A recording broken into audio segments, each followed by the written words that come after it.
That's because I found out today, boys, that on the tuba, if you're playing the tuba, you played trumpet. I played trumpet, yeah.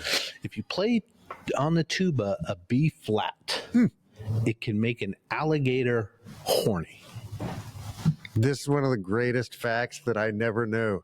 A flat B on a tuba, specifically on a tuba, can cause arousal in an alligator. I don't know about crocodiles, but I know on an alligator or caiman. So somebody had to sit there and figure out, okay, let's play each note. The carrots, spoiler alert, the carrots are kind of the bad guys in the book. And so beta-carotene is a lie. So someone wrote, what's with the animosity with the carrots? But like 5 different people said that, and it was just really funny. I had this fear of like, so you know, like the runoff, sometimes that you can have those ditches. Well, they told us that sometimes alligators would be in there. Oh, no guarantee. And so I'd be running, and I would just I wouldn't run with headphones in because I would have to be listening. Bunch of 3-foot lizards everywhere. They will wait you out. They will wait you out. They're very cunning. Whatever you do, don't hit a flat B on a tuba with an alligator.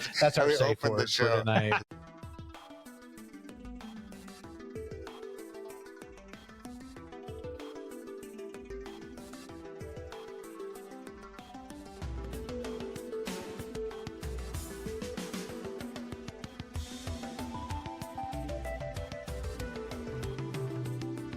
Welcome everyone to Our Town Podcast, coming to you from the Cedar Stream studio space in beautiful downtown Renton. Please take a moment to like and subscribe, share if you can, and review if available. We'd love to hear from you, so comment below and tell us how we're doing. Hit the like and subscribe button to never miss an episode. And don't forget to visit our-townpodcast.com for all the links. Join the members only section of the website or sign up on Patreon. And now, here they are, the boys of Our Town Podcast.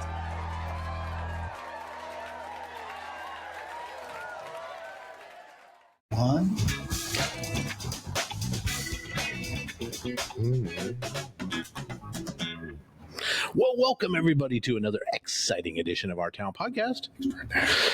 Yes, it is coming to you from the Cedar Streams studio space in beautiful downtown Renton, Washington. I forget to mention that we are at Cedar Stream Studios here. And if you guys need anything, any kind of production stuff, any kind of book readings, advertisement, this could be you. This could be you. If you want to do a little podcast, something, reach out. Easy. Go to the website. There's a whole page for Cedar Streams, and you can look up some of the rates and stuff and the contact info to get a hold of Jeff. Yes. Jeff is who you want to talk to. So do that today. Boys, if you're not feeling safe tonight, safe word is honk.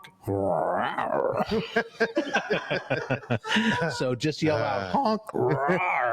And especially if you're wearing headphones on the bus. Yeah, we'll stop and check on you. You folks can do it at home. Just yell it out and hit pause and, grab your rubber ducky and take a nice bubble bath or make some tea. Make great. some, papaya smoothies or something. That sound good? Pet your cat, take your hamster for a walk. That's because I found out today, boys, that on the tuba, if you're playing the tuba, you played trumpet. I played trumpet, yeah. If you play on the tuba a B flat, it can make an alligator horny. This is one of the greatest facts that I never knew. A flat B on a tuba, specifically on a tuba, can cause arousal in an alligator. I don't know about crocodiles, but I know on an alligator, or caimans, I'm not sure. But so somebody had to sit there and figure out, okay, let's play each note. Was that a government studies, grant? I think it was the Close Encounters of the Third Kind alien. Whoa! Look at that alligator. He's aroused.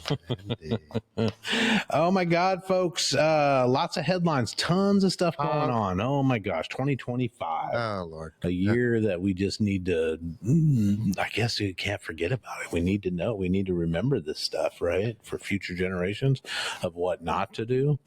But as of today, the shutdown is in its 37th day. This is November, what are we on? November 12th, 37th day. It's rumored to be back open fairly soon because they're going to do a final House There was vote. movement from the Senate. There's movement because eight senators crossed the aisle, Democrats and independents crossed the aisle to go ahead and agree. The only thing that they got in negotiations was that Republicans have agreed to do a vote on the ACA subsidies. Goodness. No, it was a really inexpensive buy-off. Oh, big time for us. Yeah.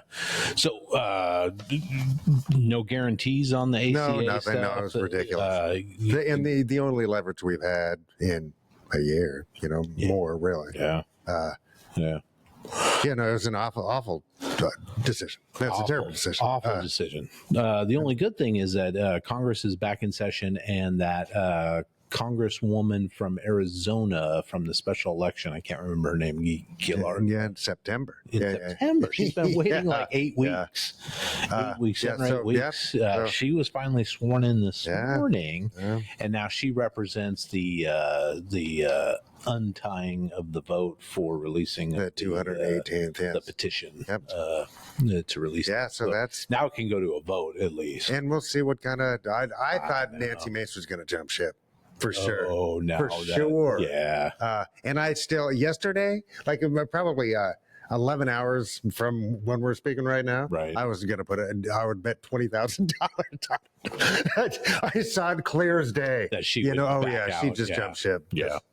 Yeah, man. Because she's reading the tea leaves, Yeah. And not only that, there was some emails released today. I don't have them on here because I put this last night, but there were some emails that the Epstein estate had released to the Oversight Committee, I think, in the House, that Democrats released today, that 3 emails, I think it was, where Ghislaine Maxwell and Jeffrey Epstein specifically mentioned Trump in the emails, Donald Trump in the emails. Yeah. And just like he's been with this girl for 9 hours or something and talking about how they can make that dog bark and stuff like that in these emails. I encourage you to go read them. I haven't read through them all, but just the headline stuff. What's the whole dog bark thing?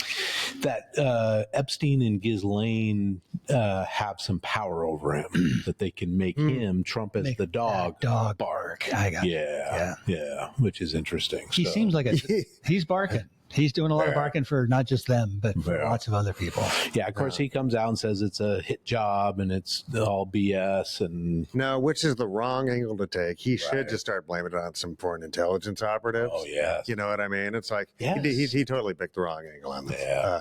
But no, he's obviously, it seems, because that's what he's been able to get away with his entire life, because you can sort of get away with that if you can just not have to pay the price, right? If you can pay for enough lawyer to postpone shit, you never actually have to face any justice, right? Yes, that's his MO, it seems like. For mass. Just wait it all out. I don't know. This is awful. It's awful stuff. So, I don't know why we wouldn't. I mean, we have to get to the bottom of it, people. We do. We have to. There's no reason not to. There's no. Well, obviously, I mean, for some people, there are reasons not to. Yes, but for the vast majority of the world. But I don't think that the ruling class right now, and pretty much worldwide, doesn't really care what we think. Yeah. And that's kind of, I think we're really getting that realization, right? It's because they're just kind of in the let them eat cake stage. Yes. You know what I mean? And it's like, I don't know. They've been very smart in, pouring solvent over any kind of social solidarity, right? Good point. But it's incumbent upon us to regain that social solidarity. Yes. Because they're not into it, man. Yeah. So, and we talk about that all the time. Neighbors, community. We gotta. It's what we got. Yeah, that's the real effect that we can have, right? Yeah. It's our local stuff. Yeah, for sure. Well, with the shutdown. But man, it's an international pedophile ring, people. Yes. Yeah. Yes. If anybody is guilty, right, that isn't serving justice, they need to be serving justice. Absolutely. Right? What is the hang up? There's no hang up. There should. Yeah, there can I don't be. know, man. I don't know. Is it just a giant, vast blackmail underground? Is that what's going on? I just think I it's don't know. protecting where the money comes from. I think it is. Yeah. I think there's definitely like powers that be that are so strong that they pull the strings of all the governments, right? It's steering anyway, steering right? They've got large seats at small tables. Yeah. Yeah. I don't know, man. It's a much trip. bigger than It's us. a trip, but it's like, I don't know. And I've said it before and I'll say it again. People, am I right? You know what I mean? It's like, why would we allow such beings who behave like that to have the decision-making capabilities of our society? Yeah. Why would we have them in charge? Why? Why would we do that? No idea. Geez, in further bad news, as we go into sort of the Black Friday and the holiday season, consumer sentiment is dropped by to a 3-year low. It's 30% down from this time last year. So a lot of economists will look at that and point to that as obviously one of the signs that recession or whatever is on its way. So what do you mean by consumer sentiment? Just people bad outlook on the economy. How we feel about are we going in the right direction on the economy, prices, and what that causes is people to hang on to their wallet and not spend money. Yeah, which I think is I just don't like the term consumer. Right? I know in some ways it's more truthful, and in some ways it's less. But because to me that means only the buying portion. Right, that doesn't bring in labor and all these other mechanisms of wealth. That's true, right? Yeah. And you know what I mean? Mm-hmm. Consumer just feels Absolutely. to me that it steers it towards one portion of economy. Right? Yeah. Anyway, that's true. Yeah. Yes. And Trump has decided that he wants to give all Americans $2,000 each from this massive amount of tariff money that he's taking. That's right after my Doge money. You know what I mean? It's like, man, and where is all the tariff money going? Right at this point, most experts, and in fact, there's 4 independent groups, both conservative and more progressive, all say that the tariffs right now are costing the average American family between $3,100 and $4,000 per year, maybe more, depending on which study it is. Right. So if he's trying to kick with $2,000, that just is like you're getting money back from taxes you've already paid. Exactly. Sure. Right. It's still it's a transfer of wealth. Right. So it's if he can even get this it's every bit, and then no health. Oh my God! No, it's madness. Yeah, it's madness. And just really quickly though, just switching to all the tiny bits, a lot of which recently have been installed to kind of benefit the regular folk, right? Yeah. Or just flipped, blum, just flop, instantly, blop. Yeah. For just to be able to pay for, billionaires not having to pay into the system, basically. Yeah. It's weird. Yeah. And to shunt any kind of responsibility. But the other note on this is if he's given $2,000 to every working adult or every adult 21 years and older, whatever the the criteria is to get that $2,000. It's like $200 billion. It's like $200 billion. Or more, right? Because they've only taken in estimates about $195 billion. All of which has to get paid back now. Right. So no, that's not happening. It's not good. You know what I mean? It's there's not enough money to do anything close to that. No, and just like and I bet you're going to bring this up with repeal of the ACA or whatever. It's like, man, did we all forget about the fact that the gatekeepers to health care are the insurance companies? Yes. That's the way it is. Okay. Until we change that fact, the other facts are they want to make money. Yes. So pre-existing conditions, every single statistical thing they can find to not cover that, they're going to find. Yeah. The right? White House's big idea right now is to give you the money that instead of the ACA, so you can go out and find your insurance. Yeah. Oh my God. And Rick Scott's like, I'll write that legislation. Yeah. I stole $1 billion of the federal money, right? The biggest Medicare fraud in history. Yes. The senator. Yes. Yeah. Scott. Man, that guy needs to be dipped in it. It's just like the Joker get a hold of it. Yeah. Oh man. So I mean, it's like you have no negotiating power. Oh yeah, no, it's. I mean, it's just gonna. Yeah. We'll just let you get it. And you can choose your own. And for no real good reason. It's weird. It is also, you know what I mean? If you want I don't know. It's weird to me, dude. It's weird. These people obviously don't have the outlook to have their decisions be based on helping us, right? Us. Yeah. You know what I mean? It's just not how they see things. Therefore, their decision making should be, regulated to a place where that can actually apply beneficially. Yeah.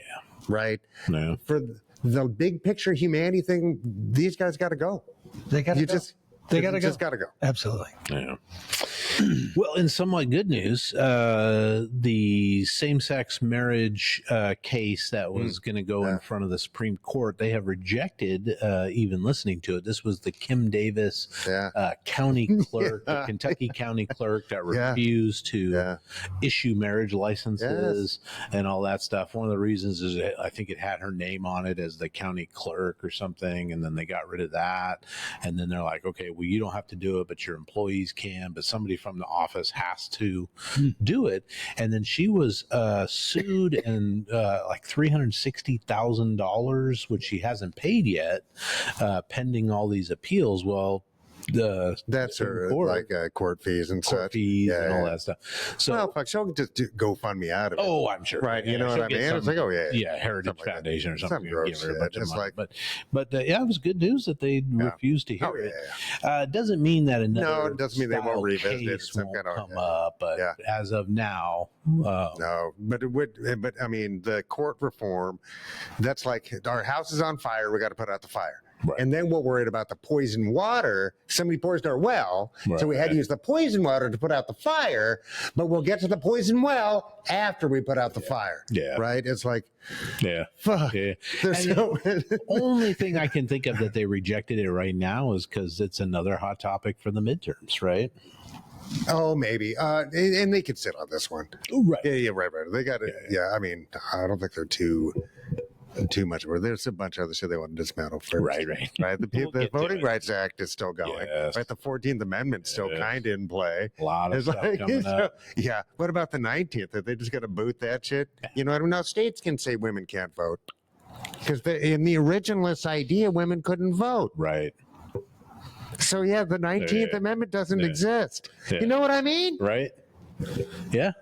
They must know that that's actually the plan. I mean, there's a plan to take over the institution of democracy. Just ding dong. Yeah. Ding dong.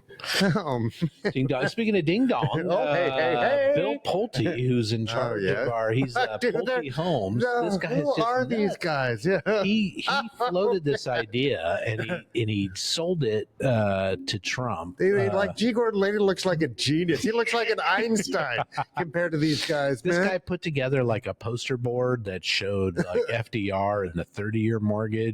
And then Trump with the 50, we'll go 50-year mortgage. It's cheaper. 30 years, we'll go 50 years. So they floated this idea of doing a 50-year generational debt mortgage, generational debt. Which is, as we all know, because we've all had mortgages, still have mortgages, whatever, that the first few years of your mortgage. They're cutting the lifespan, actually.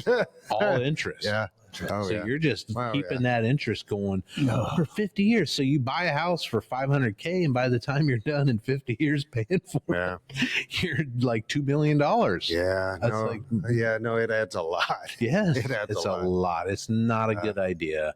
A lot of people, and there was an article that said a lot of his age. Structure lasting 50 years. How much more has to be put into each? Yes, especially a roof every 25 at least, right? Yes, but modern foundation issues. It's just come on. Are they trying to get us to rent? Is that what they're trying to do? They're trying to make it more affordable to make it seem like young people can actually now, I can go buy a house. But it's also way more control over, if you're paying into a mortgage, then the bank has way more control over you and way more ability to get that money from you. Right. If you're just a renter, the banks themselves, the financial institutions, they're not directly grabbing that money. No, the landlord is paying off the debt. So it's kind of, they don't have as much ways to squeeze that money out of you for 50 years. Yeah. Man. Nope. Pulte was the guy that came up with the ideas to go after Trump's enemies with the mortgage fraud thing, which is all crap anyway. But it ties people up.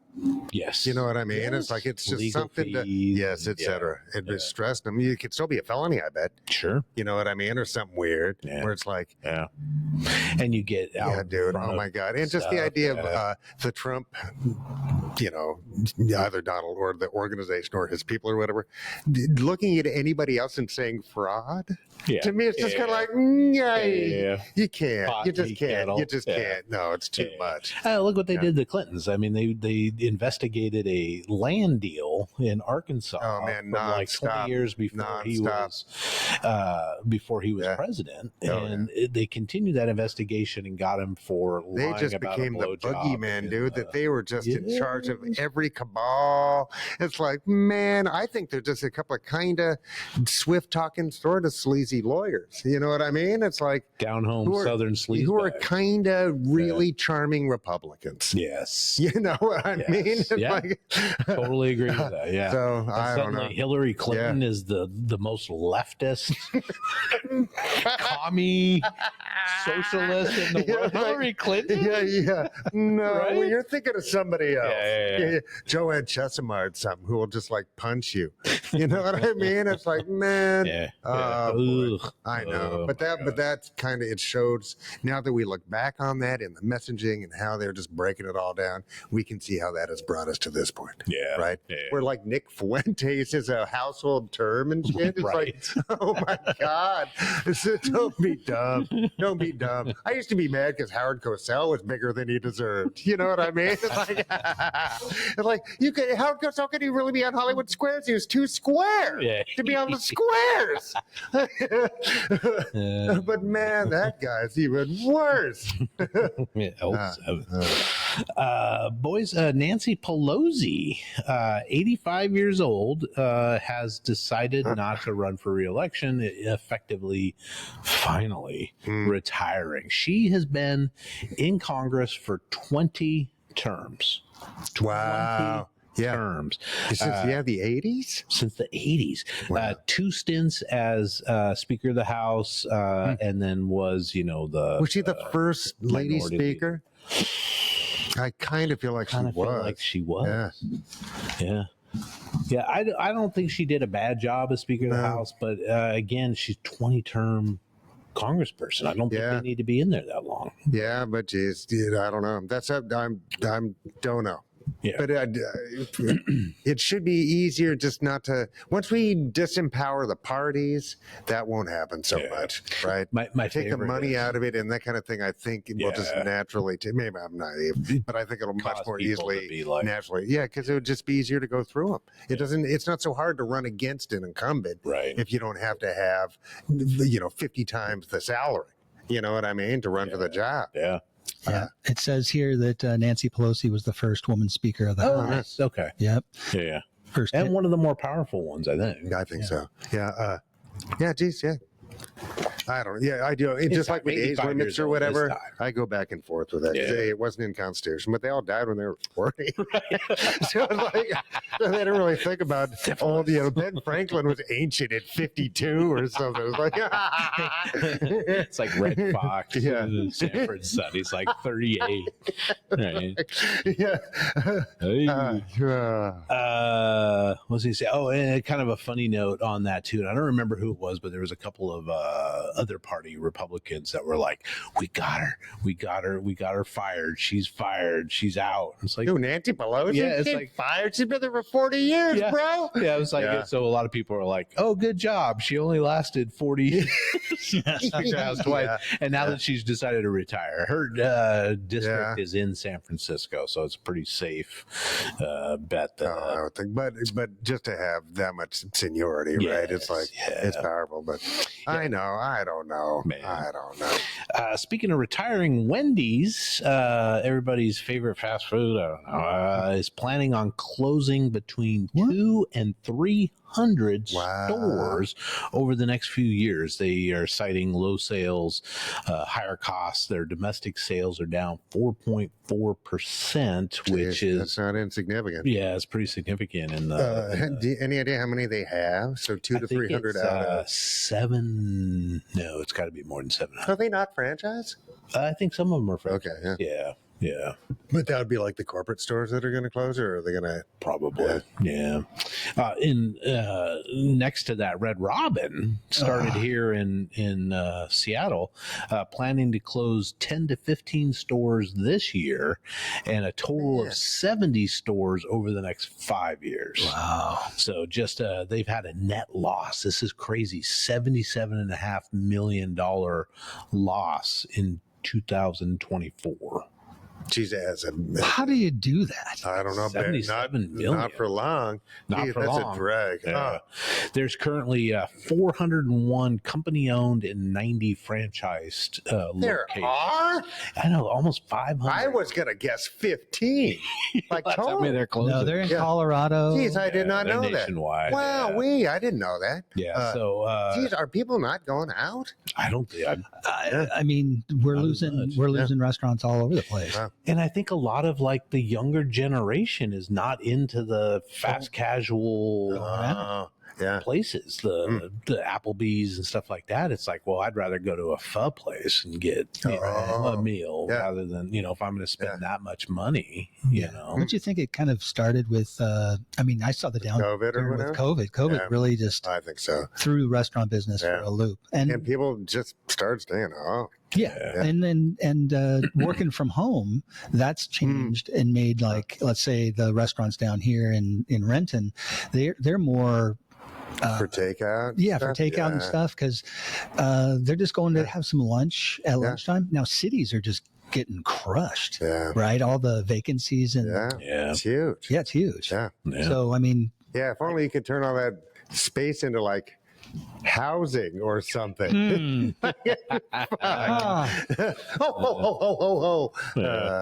These so in Seattle, 1926, this was down in Roanoke, right? The first one? Yeah, down at the bottom of the hill. The bottom of the hill? Yeah, right there by the bridge. Yeah, 1926, the eatery location that would become the first Red Robin was advertised for rent in the Seattle Times for a staggering $30 a month. You could rent the space. Wow. It went through a series of owners and names before finding its groove as Red Robin in 1969.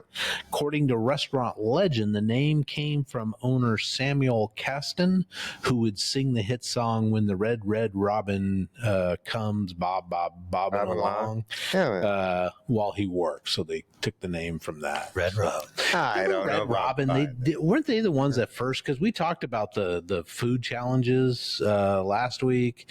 Weren't they the ones that had like the $500 burger or the $50 burger back in the day? Jeez, I don't know. You don't remember that? Or some kind of fancy burgers? Did they have some? Yeah, they had all kinds of fancy burgers. I mean, they were famous for the California chicken burger, the pineapple burger, whiskey river burger. Yeah. So a bunch of different burgers. But remember, but you mean like like a I thought they had like a 2-pound burger or something. No, I don't remember where that. they'd come out and. No, they always used to just come out and sing happy birthday and scare the shit out of you. And the bottomless fries was a big thing. Bottomless fries and bottomless pop, I think. Okay. Yeah. One of the first ones. Stuff like that. Yeah. Oh, Red Robin. Oh, Yum. Yeah. Was that there? That's their thing, right? I used to go there, quite often with my family. My mom and dad loved going there, and I'd pick that for birthdays and that sort of thing. It was always it was a happy place. Yeah. And that's sad that they're going out of business, but they had a good run. They had a really good run.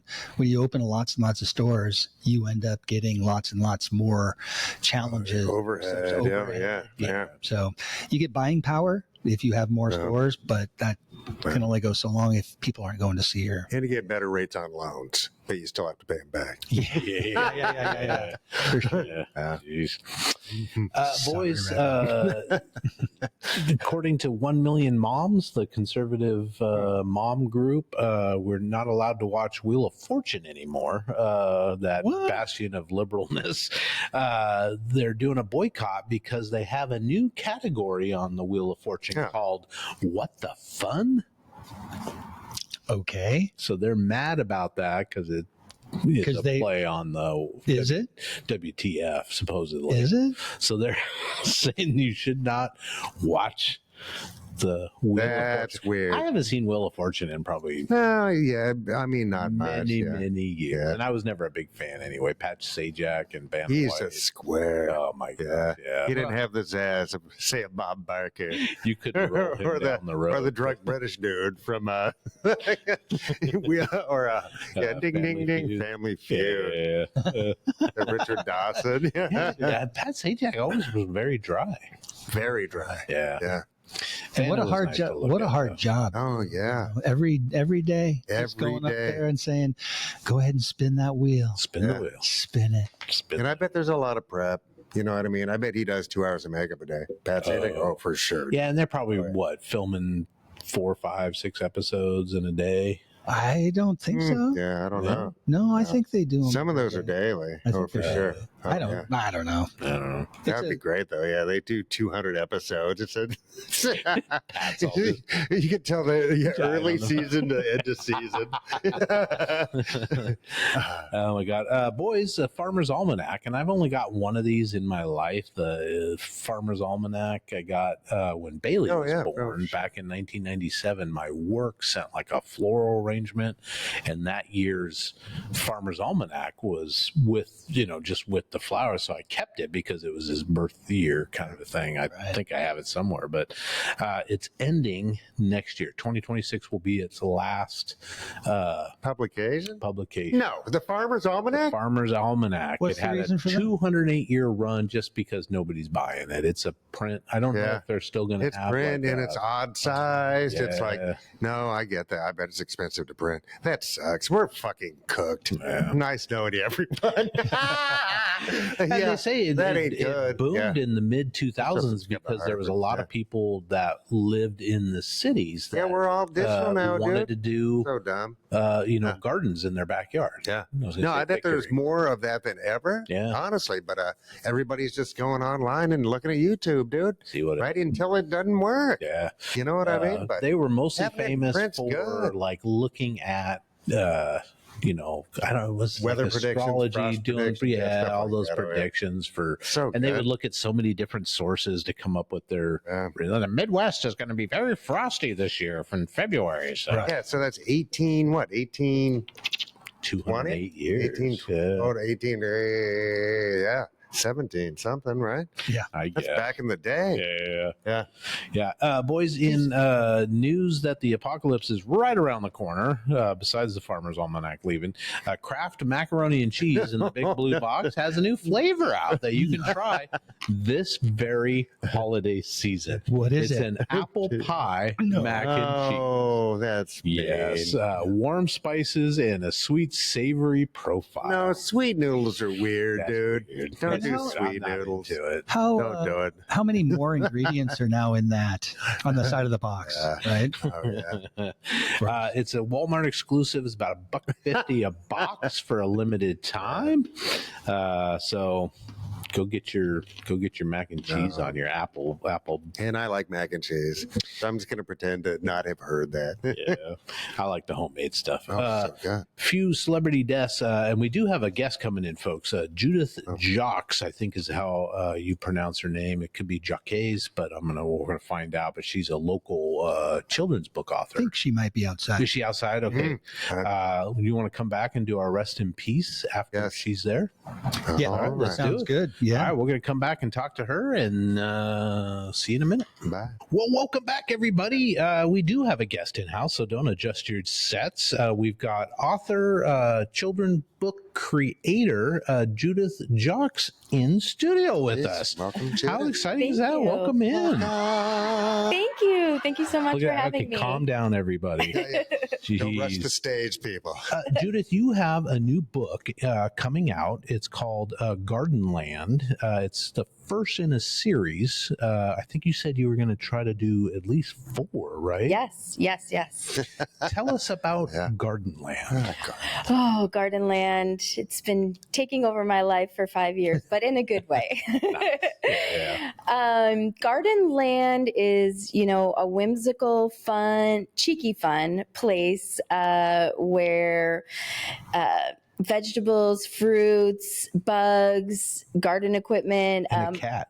A cat. That's good news. All come to life. Yeah, you got to have a cheeky cat in a garden. It's just it's just par for the course.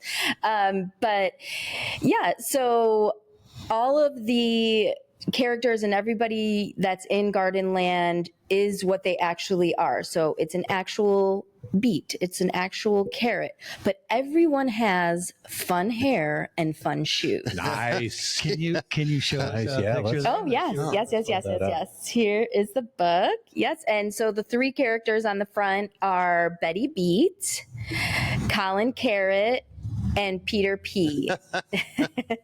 Peter P. Yes, and there's a bunch of other fun characters in the book, but those are kind of the stars for right now. This book kind of came about. It's a really kind of beautiful story. I have a background in education.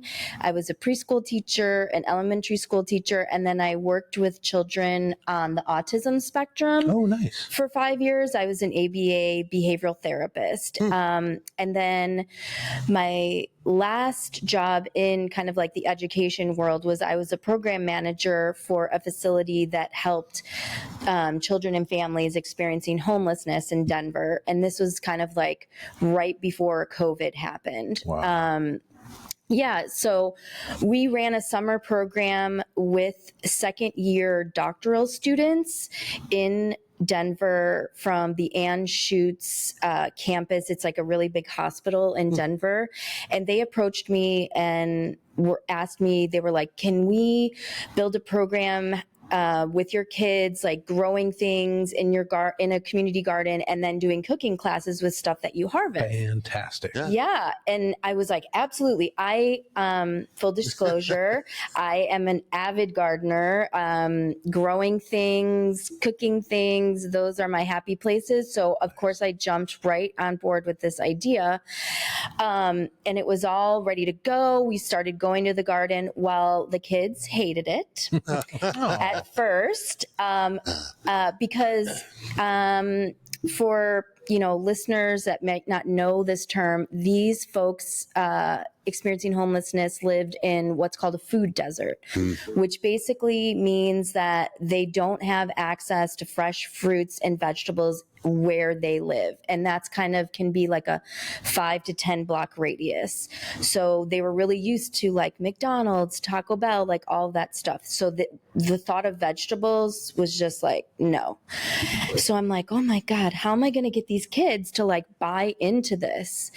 And I was with my nephews and I was reading books to them. And on my way home, I was like, oh my God, I'm going to turn this into a game. And so the next time that we had to go to the garden, I'm like, okay, everybody, this is our new place. It's called Garden Land. Who is gonna water Betty Beet? Is it time to pick Susie Strawberry? Nice. And so they like this amazing thing happened where they were like excited to go to the garden because they had buy-in and it was something that they could relate to, like cartoonish characters type of thing, and imagination going. Yeah. And I honestly named everything. I was like, who is going to get Tommy Tin Can? Can somebody please bring me Harry Hose? Nice. Like all of this stuff. And it was just a beautiful thing to witness because we grew a lot of wonderful stuff. And then they were like begging me to go. Like when we would have to be in the classroom, they were like, when is it time to go to Gardenland? And I was like, yes, like it worked. What age are we talking? What age are these kids? These kids were anywhere between 4 and 8, 4 and 9. So still elementary. Yeah, still elementary. Really good time kids. for this. Yeah, and there were like 1 or 2 older kids that, you know, their parents wanted them to go or they qualified. So we had like 2 12-year-olds that actually really liked it too. But the best part about it is when we harvested the food, brought it back, did these little cooking classes, they just tried everything and they loved everything. Some of them were like, maybe not, but they tried it. And that's like really important. And some of these kids loved it so much that they started cooking for their families. Wow. And I get messages from like my old coworkers and people are always asking like, you know, everyone like younger siblings are like, one of their favorite memories is like going to Gardenland and stuff. So it was just such a beautiful thing to witness and like build. And so then COVID happened.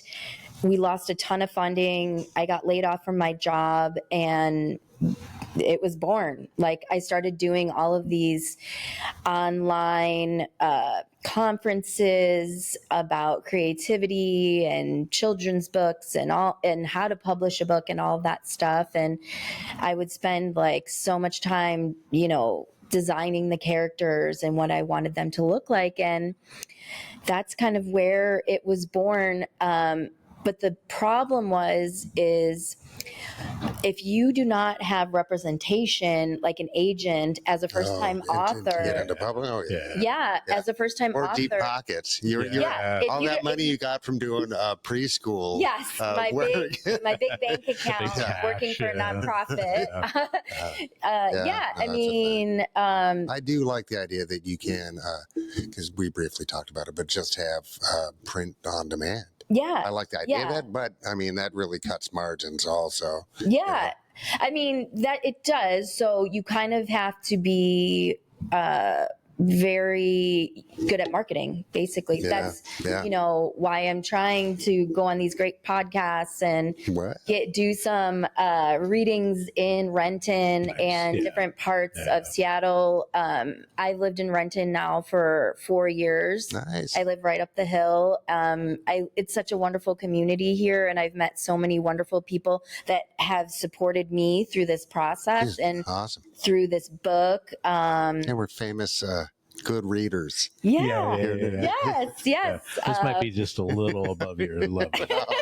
I like the pictures a lot. The pictures that's going to keep me coming back. I mean, Mike also likes restaurants where they have pictures on the menu.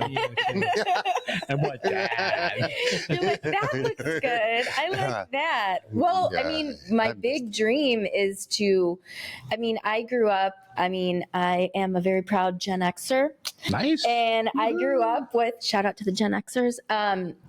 I grew up with like DuckTales and the Chipmunks and stuff like that. And my ultimate dream is to turn this into a cartoon because what's really important to me is for children of every walk of life, every background to have access to my book or these characters and the life lessons that I've kind of weaved into the book. It's funny you say that. that because you sent me like the proof. You emailed me the proof, and I read all the way through, and I could totally. As I'm looking at it, I was thinking this would be great, like a PBS type. Oh, nice. Do you hear that, PBS? Yes, PBS. Yeah. Do you have money? No, PBS, not anymore. do you have any money?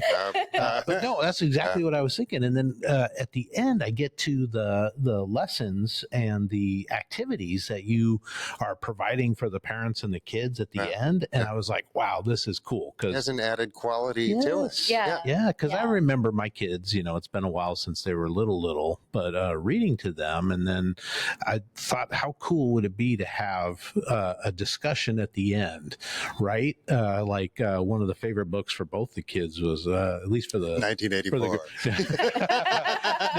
Little Blue Truck. Oh, beep, that beep, one. But I was saying, same thing. To have the discussion about, what was the conflict there and how was it resolved and all that stuff. So, kudos to you for including that in the book. Yeah, I like that a lot. That actually. So when you're putting a book together, a children's book or anything, and these are all things that I've learned, you get beta readers. So beta readers are basically, you can pay for them, or you can get a group of your colleagues, friends, family, like all your people, your network, and you send it out, and then you put a set of questions together, all the same questions, so everybody gets the same questions, and then they return it, and you look at all the feedback, and then you're like, oh, I didn't notice that, I need to change that. And I'll tell you what, it was fascinating to get all this feedback because they're also anonymous too. So I don't know who's like answering wiki what. editor. And it was really funny because it was a kind of a myriad of my friends, old coworkers, professors, like all these people. Some had kids, some didn't have kids, men, women, black, brown people, like all different, every like demographic. And the funniest part was getting the feedback, and everyone pinpointed like 3 different areas, and I was like, wow, this is fascinating data. It is. That's very valuable data. So I was like, oh, I got to change that, or that's funny. Like, because part of a question was like, what is your perspective on X, Y, and Z? And people's were like, well, when you read the book, the carrots, spoiler alert, the carrots are kind of the bad guys Carrots in the book. And so beta carotene is a lie. Yes. So someone wrote, what's with the animosity with the carrots? But like 5 different people said that, and it was just really funny. So so it's and another suggestion was, what about discussion questions? And that's kind of where that came from, that data. Nice. I think it's great. I think it's really important too, because you can read a book to your kid, and that's great. It's still valuable, certainly. But to be able to kind of just have some quick things for reflection, questions, and that also just teaches a different type of reading comprehension, and story comprehension, stuff like that. No, storytelling is the human superpower.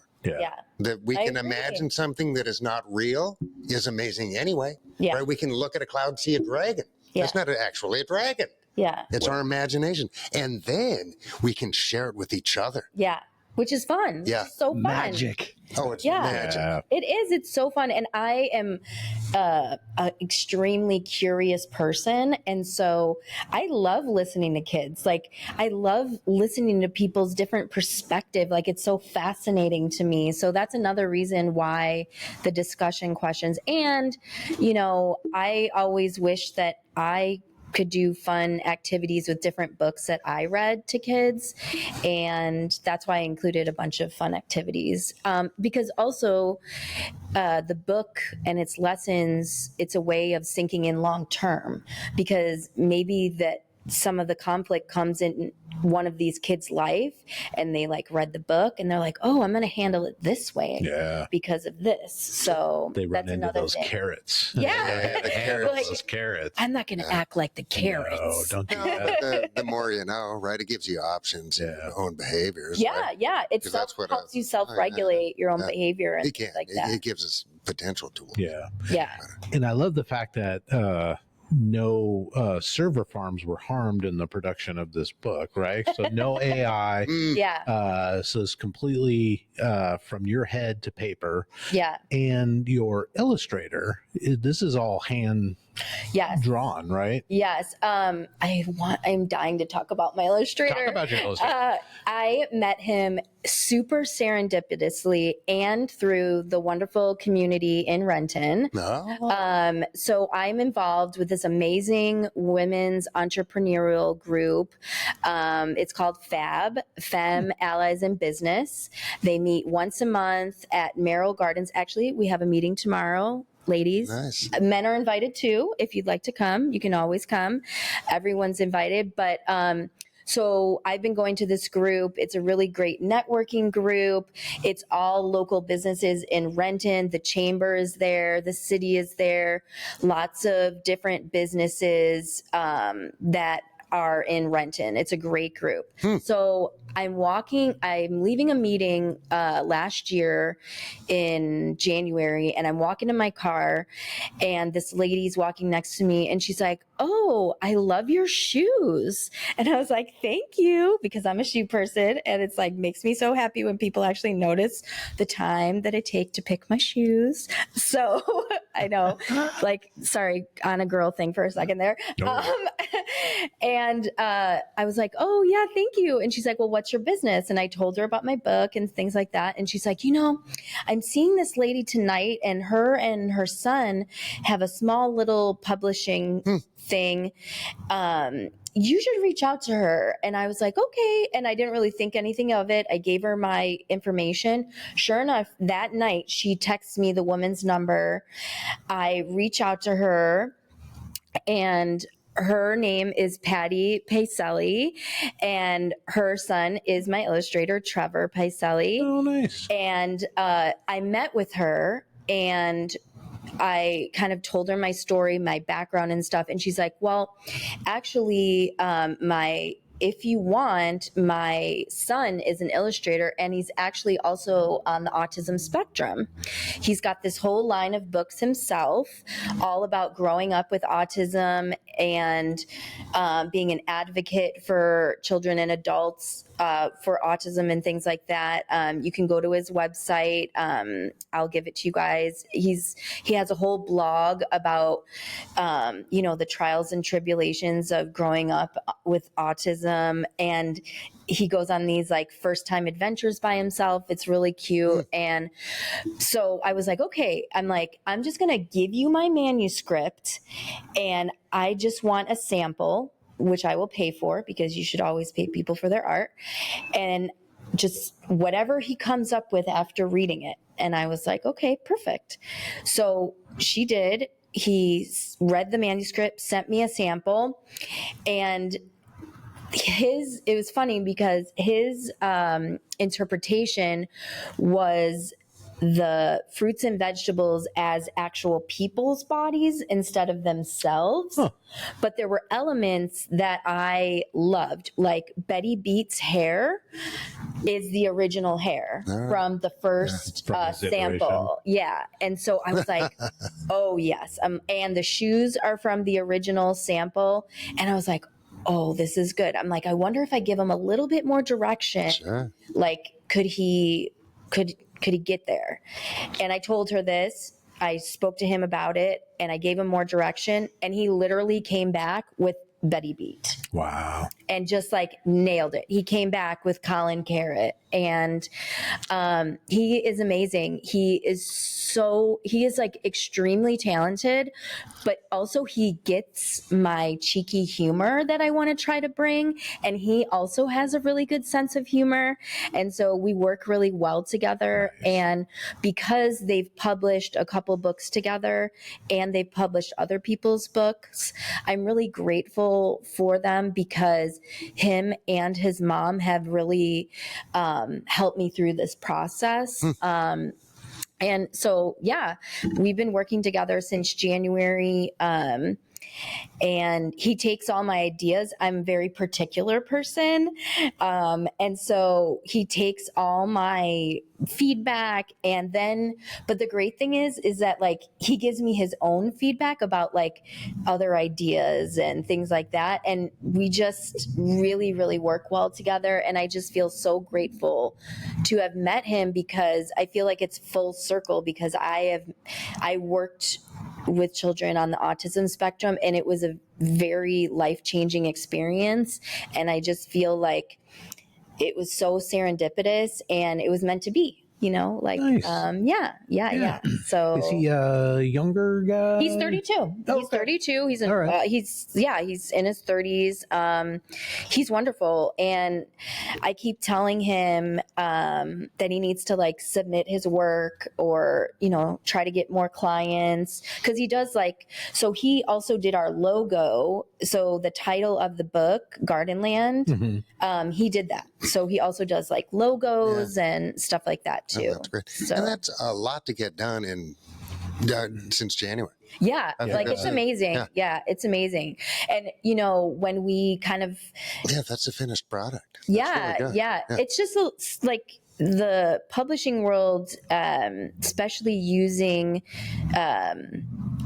print on demand and trying to self-publish at first, there's a lot of formatting that you have to kind of stay true to because there's different software. Yeah. So we're the book is finished, but we're just making a couple little tweaks here and there. But yeah, it was really exciting. And he almost made me cry because I was like, just thanking him when we were finished. I'm like, you have like seriously brought this book to life. Everyone that I show is like, this is so fun. This is hilarious.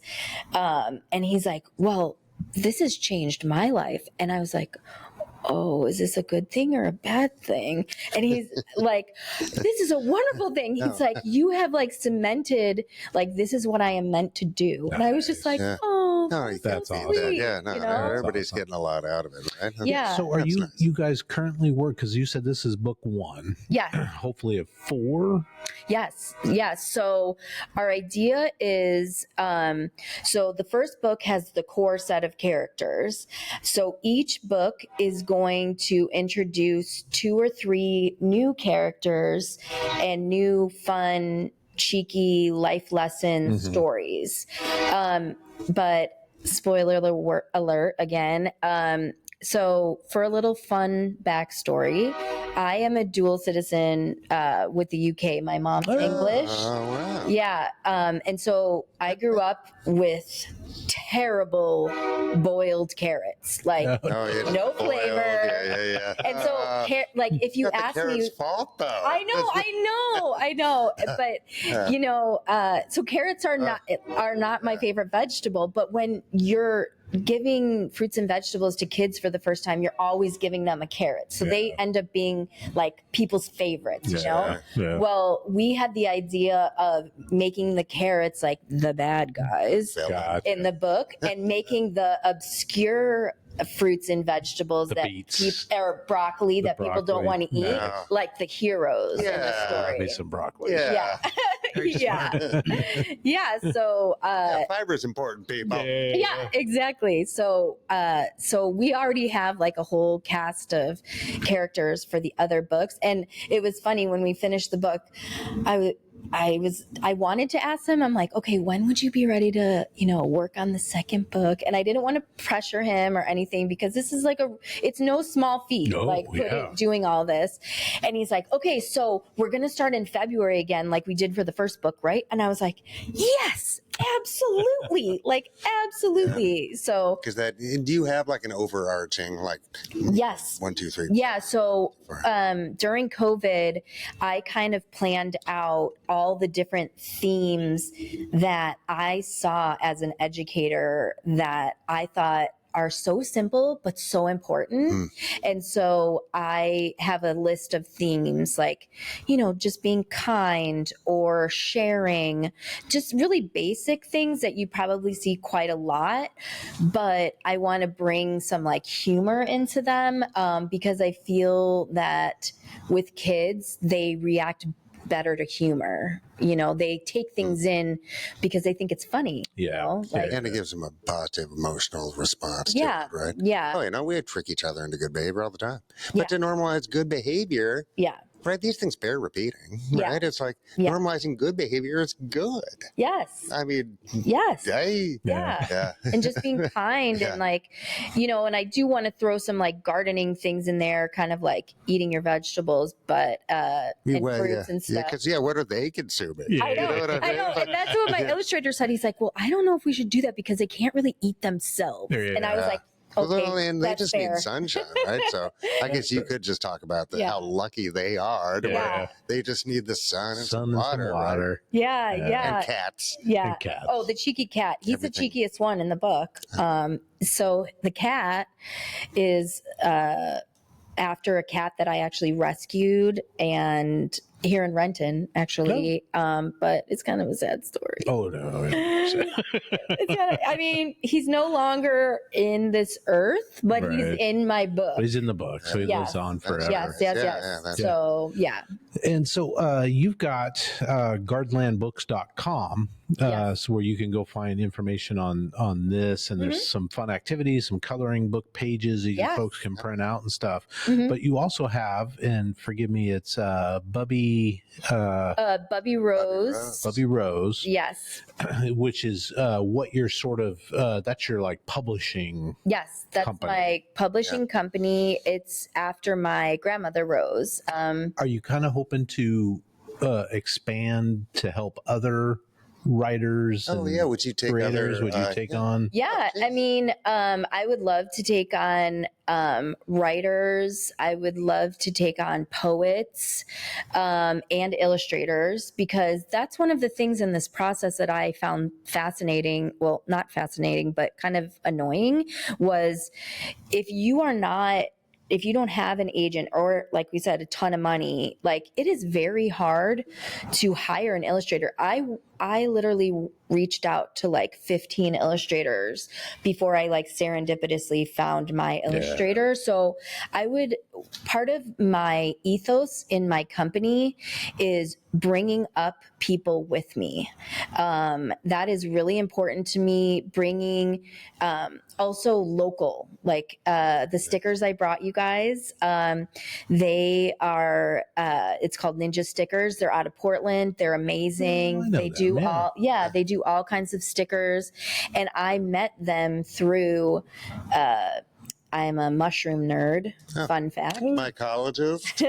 Well, I'm part of the Puget Sound Mycology Club. Society. And they had a mushroom show and they had vendors there. And that's where I got introduced to, because this one girl's stickers were amazing. And so I want to work with local creators, local makers.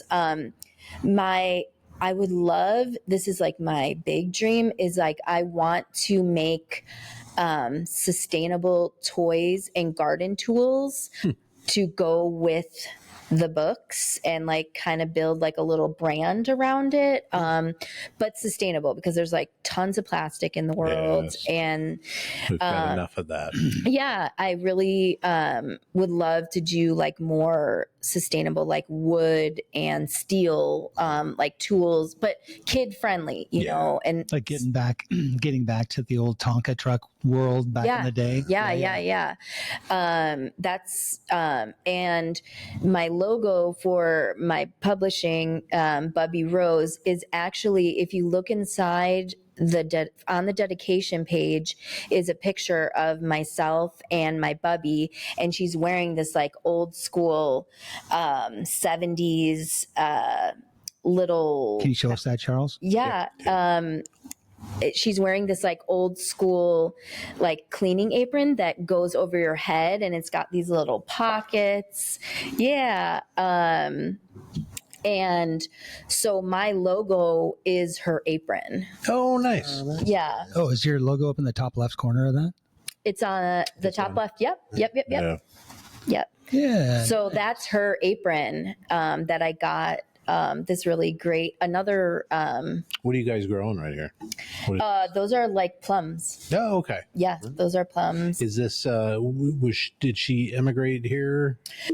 She is second generation. So my family immigrated from Yugoslavia when it was full Yugoslavia, and Greece. Nice. Okay. And then my mom's side is English and Irish. Oh, okay. So I am a whole lot of things. And you grew up in Chicago, right? I did. Inside Chicago or yes. outside? I grew up on the north side until I was about 6, and then we moved to the northwest suburbs, which is kind of like past O'Hare Airport. And then when I was 18, I moved back to the city downtown, and I lived in Wrigleyville. I lived in Wrigleyville for a very long time. I am a big baseball person. Yeah, so Cubs, obviously. Oh no, I am a White Sox fan. I am a White Sox fan. You grew up in North? And a Mariners fan, I have to say. Good. I am a Mariners fan. Good. There's only one big dumper. Yeah. Yes. Oh my God, that was insane. Oh my God, that whole series. I can't talk about it without getting upset. I know. I'm sure you guys have commiserated about it for a while. Roller coaster of emotions. I know. But yeah, so I actually worked. So I like to say that the Cubs paid my bills and the White Sox have my heart, because I worked at the Cubby Bear, which is a huge sports bar right across the street from the entrance to Wrigley Field. Oh, wow. So I went to a lot of games. One of my favorite baseball sort of moments, and it wasn't a moment, it was a weekend. My son and I went to Chicago, and I'm trying to hit all 32 stadiums to watch a game. I love that. So the weekend we went, I got tickets to both Sox and Cubs, and it was a weekend where it was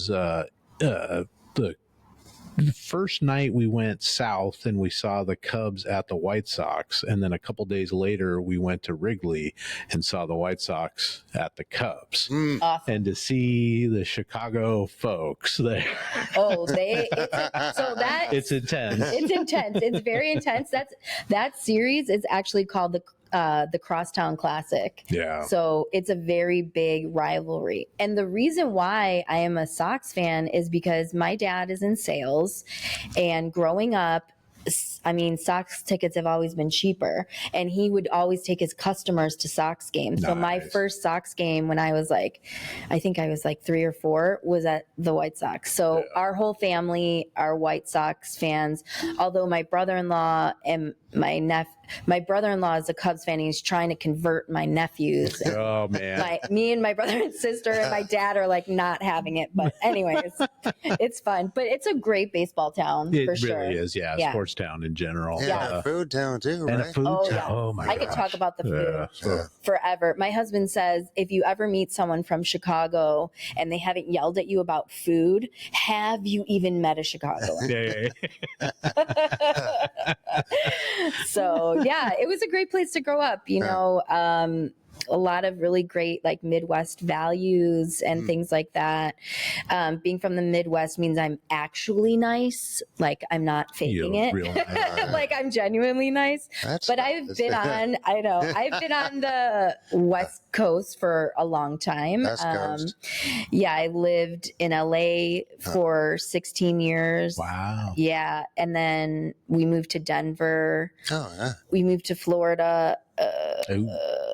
Let's not talk about that. And what part of Florida? Just so you get well, we lived. It was just for a year. We lived in the Space Coast because like Jupiter or Satellite Beach or something.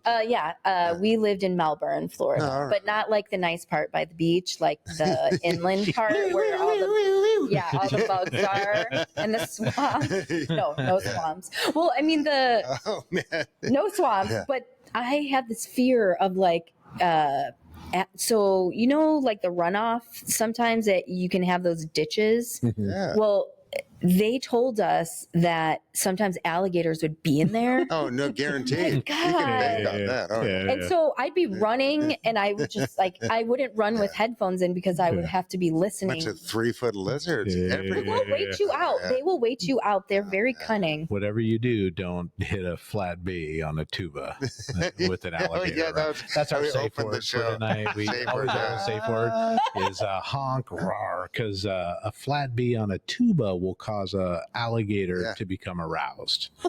It's just a fascinating fact that I had to share. So, yes, whatever you do, don't carry a tuba through Florida because you could accidentally hit a B flat. Plus, tubas are heavy and it's hot. It's hot. One more reason not to have a tuba. What is happening? We're talking about the safe word. Safe word. But yeah, and then I lived in Denver. Denver's a nice town. Yeah, Denver's nice. It was a little weird not living by water. You know, I grew up by the Great Lakes, and then I lived in LA. So I came out here as the pandemic was winding down. My husband and like I said, I'm a really big gardener, and we came out for the Tulip Festival. We had never been to Washington State, either one of us. We went up to the Tulip Festival, amazing. And then we like ran around Seattle, came around Renton, and 6 months later, when we were leaving, we were like, we want to live here. It was Renton? Oh, yeah. Well, you know, you're like Chicago. Well, I mean, we really liked it. Renton's great. Yeah, That's we awesome. really liked it. And, 6 months later, he got a job here, and I was working for the federal government at the time, the evil federal government. Yes. At the time, and I was working online, so it didn't matter to me. And so we've been here ever since. We moved my mom here. Nice. Yeah.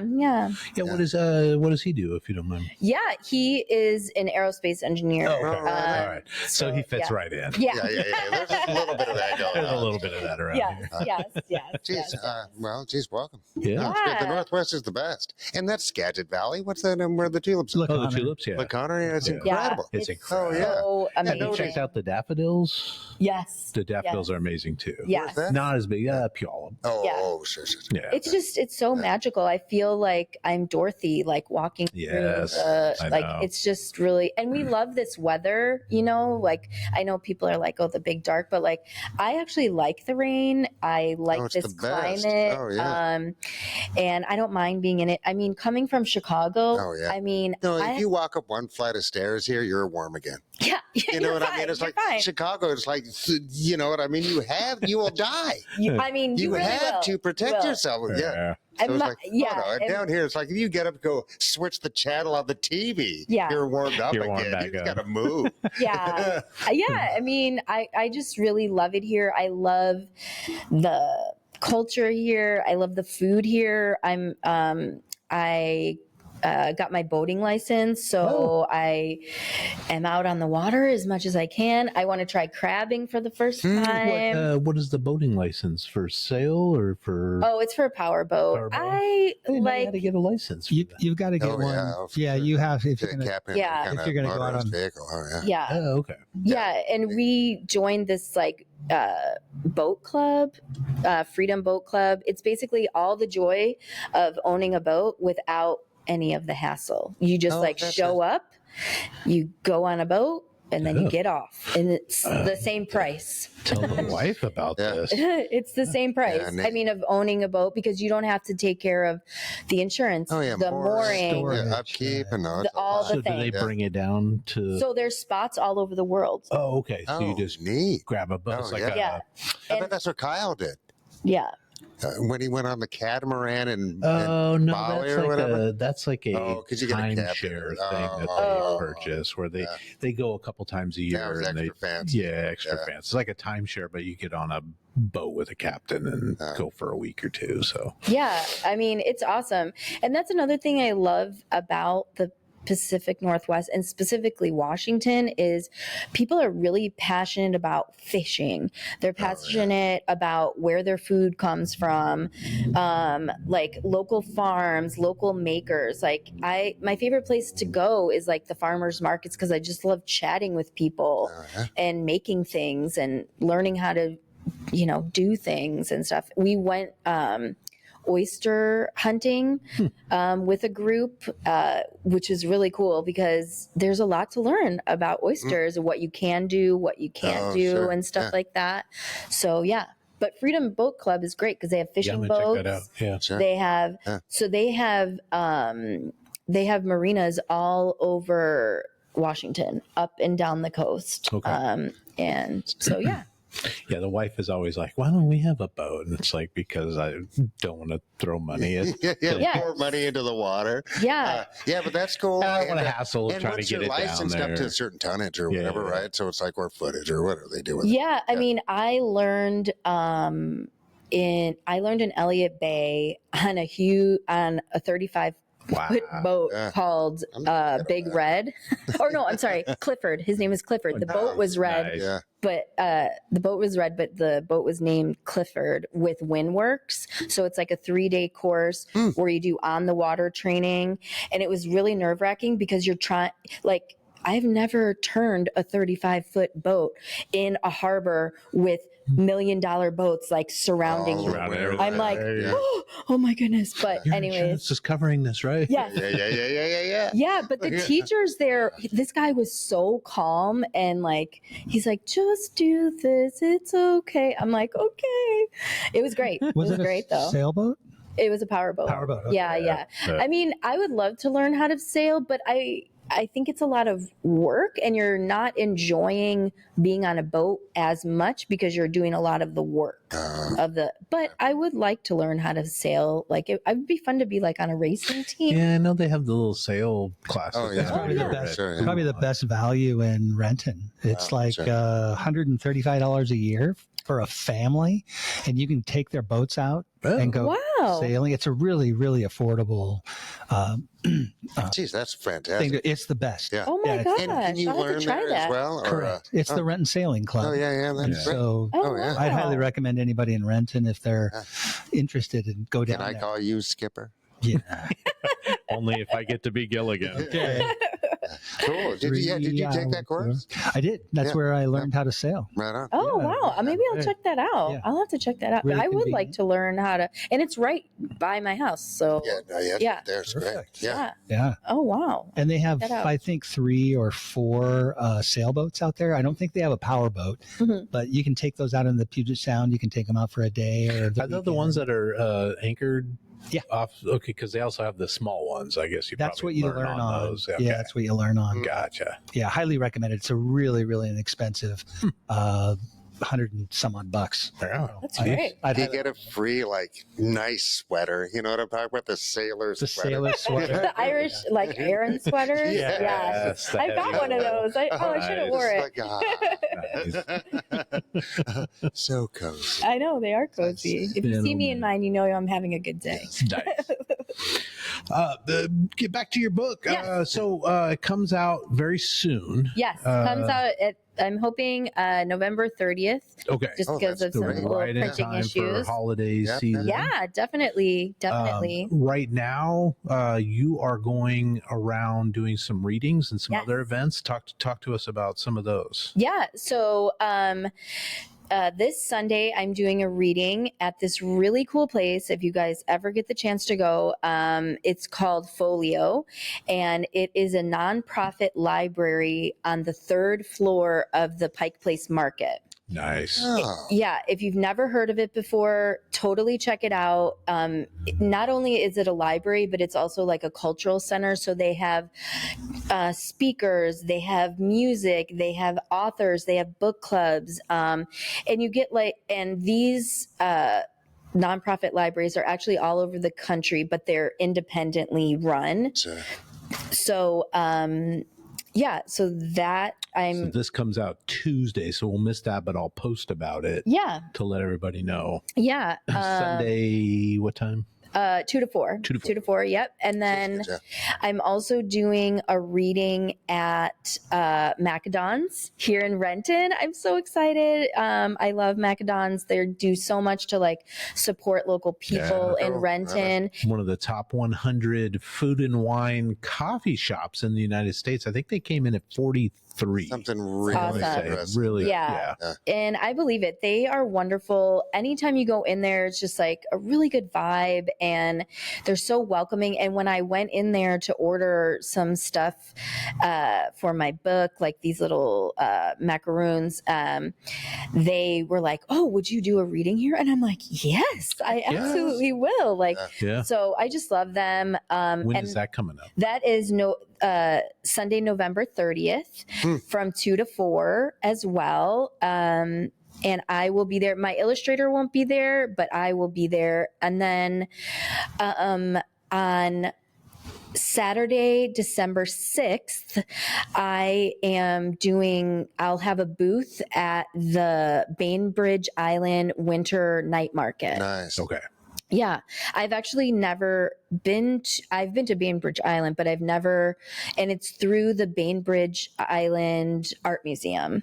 So that's kind of who's running it. I'm super excited for that. And then in February, very exciting, is I got into the Pacific Northwest Flower and Garden Show at the Seattle Center. That's perfect. Yeah, I know. I'm really, really excited about that because, it's just like garden, flower, heaven. And, I've been 3 times as an attendee, and it's so fun. Like, you just meet gardeners and you get these really cool ideas, and they sell plants there. They sell all kinds of things there. They sell seeds and they sell bulbs, and it's just, and there's a lot of fun stuff for kids too. They do like a treasure hunt through the show, so it's really wonderful. So you get involved in that to bring people to the booth. Yeah, and all this information is on my event page on my website, gardenlandbooks.com, all one word. I'm trying to get into a couple libraries as well, and I am hoping to there is a bunch of impact schools here in Renton, the impact school, and I'm hoping to connect with the director to do a reading there. So what's impact mean? It's just an elementary school here in Renton. They have different programs and such. I mean, it's an elementary school. Right. Yeah. Is that that's where I learned to read. Talbot Hill? Yes. It's up that way. Gotcha. Yeah. So a lot of different places. I'm trying to get into some of the, I'm reaching out to the Renton Library because I love it there, and the Seattle Library, and some other places. And where else? Yeah, no, that's a great idea. Yeah. And I mean, you're reading to kids. Right. Oh, it's so fun. And there's no downside. yeah. And like I told you earlier off air, is I love doing voices and stuff like that. So I really get into it. I actually read a friend of mine, Jesse Kotarski from the city of Renton, invited me to read some books at the Dragon Festival this summer. Oh, nice. So I got to read in the little reading storytime nook that they had, and that was super fun. And I got to pick all these different books, like with dragon themed, which was super cool. Yeah. So I love reading books, and I also, it's really important to me in my books ethos for access. So I definitely am trying to get into low income areas and donate some books because, not everyone can afford books. Yeah. I'm trying to do it at a price point that is affordable, but sometimes that's not. It's not easy. Yeah. And, with the holidays coming up, books like change people's lives, whether they're children's books, adult books, like they take you to places, happy places, exciting places. And I want all kids to experience that. So the more people that have access to my book, I mean, the happier I will be. And then the last thing that I want to try to do is, when I lived in Denver, they had a children's school for the blind, and I would love to turn my book into a Braille book. Oh, fantastic. Yeah, that's great. Yeah. And I also want to do an audio book too. So, who knows? I might we know of a recruit some of you. Studio. Right, I would love to do an audio book and get different voices. One of the fan favorite characters is Gary Garlic. Garlic. Yeah. So, and that's Colin fantastic. Carrot. Yeah. And Rudy Rutabaga. Yeah. Rutabaga is an undervalued vegetable. Yes, it really is. It really is. Yeah. That's why I decided to use it. They're like the rugged, the Grizzly Adams of carrot type root vegetable. The root vegetable. But I wanted to, that is so true, but I wanted to make him kind of sophisticated. So that's why Rudy Rutabaga, he is like the professor. Oh. Like, he's very educated, and he's got like a pocket watch, and he's got glasses and a pocket protector. And stuff. Right. So, yeah, I just wanted to kind of flip the script on not very popular fruits and vegetables. Nice. Well, Judith, it was super nice having you here chatting about your book. I encourage everybody to go right now to gardenlandbooks.com. Yes. You can pre-order. Yes, you can pre-order. So pre-order now. It's coming out just in time for the holiday season. Yeah, make a great gift. I'm definitely getting one for the grandkid. Oh, yeah. Because they're just been reading to them left and right, which is great to see. So, yes, thank you so much for being here. Is there anything else that you that we didn't cover that everybody should know? No, I mean, I would just say, well, first of all, thank you all, Mike, Jeff, and Charles, for having me on Our Town. This has been so much fun and really exciting, and I just love what you're doing for the local community. You should be so proud of that.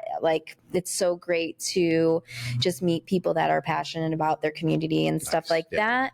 And, just support local authors, and artists, artists and makers, instead of, buying all your stuff on Amazon, even though it's a great price, we know. Yeah, but we don't get the real dividend. Yeah. Because there's so much extra value in this. Yeah. I feel like small business owners and artists, they do a happy dance when someone buys their stuff, or it's even out into the world. So I would just to say, support local businesses, support local artists, makers, farmers, get to know we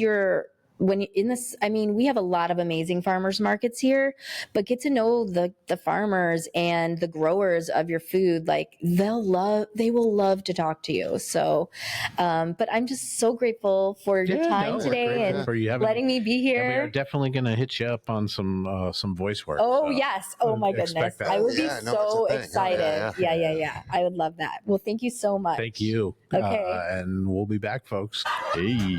Their business. Oh, hey. Speaking of business. Well, welcome back, and thanks. Huge shout out. Thanks to Judith. Judith, fantastic. What a great guest. Children's book author and creator. Again, that website is gardenlandbooks.com. Encourage everybody to go check it out and pre-order it. Yeah. Local maker. And what a really kind thing to do, to pre-order. Yeah. It really helps a lot. It does, yeah. She's extremely gifted, and she also is, she's got the most best intentions for the book. Yes. For it to get out to those folks in what are called the food deserts. Food desert? Yeah. Oh, sure. Dude, that's She's got a lot of really good background, right? That's really nice. She's been motivated and benefiting kids for a long time. Oh, yeah. Sounds like. So that's really cool. Yeah, neat, definitely. Neat. Yeah, we need more people like that in this world for sure. Boys, getting back to the news headlines, we've had some celebrity deaths recently. I hate to take it down.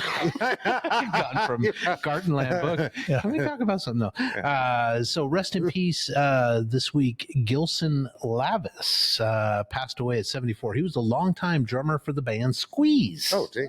Yeah, Squeeze. Would you consider them post-punk or just kind of new wave of British? Geez, one of the premier pop bands of all time, right? I mean, they're really good at it. Tempted by the fruit of another. Yeah. I don't know if they're post-punk. It's like the next postal code somewhere, but a great pop band. Yeah, I mean, just buy the. What was their other big hit? Oh, I don't know.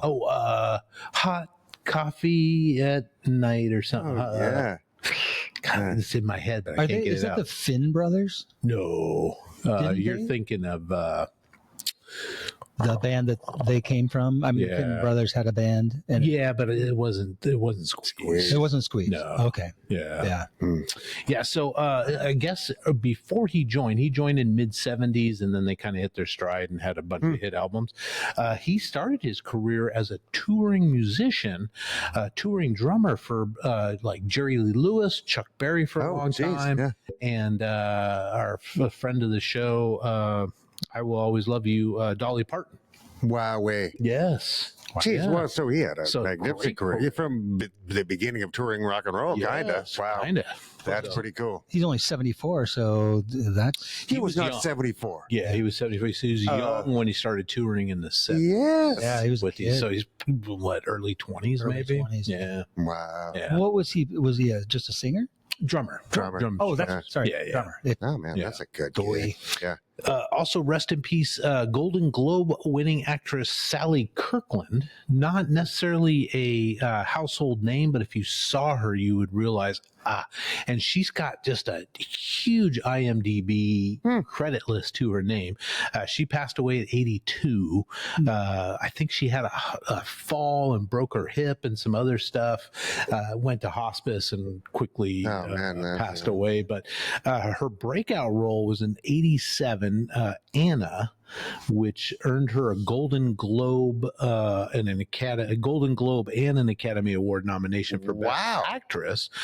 She lost the Academy Award to Cher's Moonstruck. No, she did not. Yeah, I didn't know Cher got the Oscar for that. 6-decade career. She appeared in JFK, The Sting, Private Benjamin, and more recently Bruce Almighty with Jim Carrey. Nice. So again, it's one of those actors that the face is like, yeah, right. But you can't place the name. You can't place the name. So well, good on her. Good on her. Rest in peace. Rest in peace. And also rest in peace, local legend, although he's not a local guy, but Lenny Wilkins died at 88 years old. 3-time inductee to the Basketball Hall of Fame, once as a player, once as a coach. Yeah, he was an Olympic athlete as well, wasn't he? He won he got Hall of Fame because he was the assistant coach on the I think the Olympic team. The American Olympic team. Yeah, but because he played professional basketball, but he didn't play Olympic basketball, I thought. Oh, he might have before NBA or something like that. He coached in 2,487 NBA games. Wow. A lot of basketball. That's just as a coach. And he played. Yeah. He played for a lot of years. For Seattle. Yes. For the Seattle Sonics. Trailblazers, Sonics, a few other teams back in the day. I mean, this would have been like, late 60s, early 70s? Yeah, how many packs of gum does he go through as a coach? And like just walking laps, dude. Yeah. How many steps was that career? Right. Yeah. Oh, my. But man, he was the coach for the very first world championship here in Seattle, 1979. So good, Sonics, so good. Can you name all the people in that? I know it's Jack Sikma, Gus Williams, Dennis Johnson. Oh, yeah. John Downtown Johnson, Freddie Lonnie Brown. Shelton. Downtown Freddie Brown. Lonnie Shelton. Was Lonnie Shelton part of that team? Uh-huh. Yeah. Oh, man. So good. Yeah. Oh, we were just riding high, dude. Man. Oh, don't forget Slick Watts. Slick Watts. Oh, yeah. I don't think he was part of that team. No, maybe not. But legendary Seattle I player. remember having remember the police? Yes, or you the ask fire a cop department? for a card. You have to cop the car. Yeah. I had the whole selection of the whole set of those guys. I went to a game, I think it was at the Kingdom, actually, and I went outside to go get an autograph from him. And he was such a dick. Oh, no. Oh, no, wait, sorry. Lenny? No, Lenny, no, it wasn't Lenny Wilkins. Sorry, it was downtown Freddie Brown. I'm getting it mixed up, but he was such a little dick. He didn't want to have time for a little kid like me. Ah, shucks. He didn't throw you his jersey afterwards. I threw a Coke bottle But at he you. did. Like, wait a minute. Yeah. Downtown Freddie Brown came into the whistle stop, I don't know, 10 years ago, 15 years ago, and sat down. And I go, Downtown Freddie Brown. And he goes, oh, yep, that's me. And he was working for Bank of America as like some, I don't know, liaison or like Hobnobber. Yeah, Into the rich. Yeah. And I was like, I almost told him that story about him being a dick to me, but he was with a lot of nice ladies. I didn't want to ruin. Yeah. He's like, well, what do you want now? Payback. Yeah, so Lenny Wilkins was always, they say he coached with grace because he wasn't a yeller. He wasn't didn't raise his voice, didn't scream and shout at his players. He just calmly, tried to coach them to do better. Yeah. Kind of a Right thing. on. So, Yeah. one of those, all around nice guys. So, Really liked Lenny. yeah. Yeah, rest in peace, Lenny. Yes. And what was his age? 88. Well, geez, good on him. I guess he's born in Brooklyn. He's a Brooklyn kid, grew up playing basketball over there, stuff like that. But yeah. All right. Well, boys, ending this. And again, thanks for Judith, Jacques for coming in. Ending this on something positive. Found a couple of positive news stories, and I kind of broke them down into a couple of sentences. But it's been reported that the number of polio cases globally has plummeted by 99% in the last 35 years, 99%. So new data from the WHO suggests 350,000 children per year were left paralyzed by polio in the 80s, right? That figure now stands at about 50 kids. Wow. 350,000 to 50 because of the access to vaccines and stuff. Because of what again? The access to vaccines. Yeah. Well, that's wonderful. Yeah. That's wonderful. Yeah. And also kind of going along with that, major improvements in maternity care globally have led to a sharp fall in the number of women who die during childbirth. According to an international study, said there's been a 41% reduction in the maternal mortality rate between 2000 and 2023. So in 23 years, they've been able to reduce the maternal mortality rate by 41%. Wow, that's worldwide. That's worldwide. Yeah. Fantastic. Yeah. And it's a lot of different factors. One of them is access to contraceptives and just, more education, stuff like that. Sure. Hand sanitizer. What a terrible thing to have happen is to die what a in nightmare. childbirth. What a nightmare. Oh. Yeah, but I mean, terribly common in human history. Yes. Right? Yeah. Oh, yeah. Yeah, things get locked up in there and you can't get them out. But don't know what to do. Yeah. No. Man. Well, thank you, science. But that shows that science has been helpful. Yes. Right? Absolutely. Yeah. Yes. And protocol and human endeavor Massively. to allow ourselves to become better. Yes. Cleanliness, all those things. Oh, yeah. Yeah. You can't just, I mean, It's fine. Well, you could. Hey, Charlie, hey, stop working on that transmission. Come in here. We got to deliver a baby. Baby turns into an Autobot or something. Yeah. Boys, we're going to come back to our top top 5, the bonus round, which you folks can find on Patreon or at the website at our-townpodcast.com. Go to the members only section and sign up. It's $3 a month or $30 a year. Yeah, no, I mean, it's cheaper than coffee. Oh yeah, no, there's especially nowadays. And we do these extra little segments for the people that love us enough to sign up. Yes, it's a giggle fest. It's a giggle fest. Tonight, boys, we're going to do you remember the ads in the back of comic books? Yeah, for the stuff, the prizes that you could get if you sold enough, whatever, or just even like the sea monkeys. You could sell Grit magazine, and nobody's buying Grit like that to get the prizes. So we're gonna pick our top 5 items that we always long to get when we're sitting there reading comic books. All those little items that we're like, I need that. I want that. So we'll come back and do our top 5 there. And other than that, we'll see you guys next week. I think we'll have a special guest next week. I got to get it lined up, so I don't want to say right now, but he is an actor. Yes, a professional actor. Who you might recognize because he's been in a ton of stuff. Yes. So we're trying to get him. Yeah, yep. Nice. All right. Please like, subscribe, comment, and share. And if you think this episode is worth $1 or $5, the boys would love to have it. And don't forget to visit our-townpodcast.com for all the links. For less than a cup of coffee, you can also join the website in the member-only area for exclusive bonus content, vlogs, and more. It's just $3 a month or $30 a year. Thank you for listening to this production of Our Town Podcast Extraordinaire.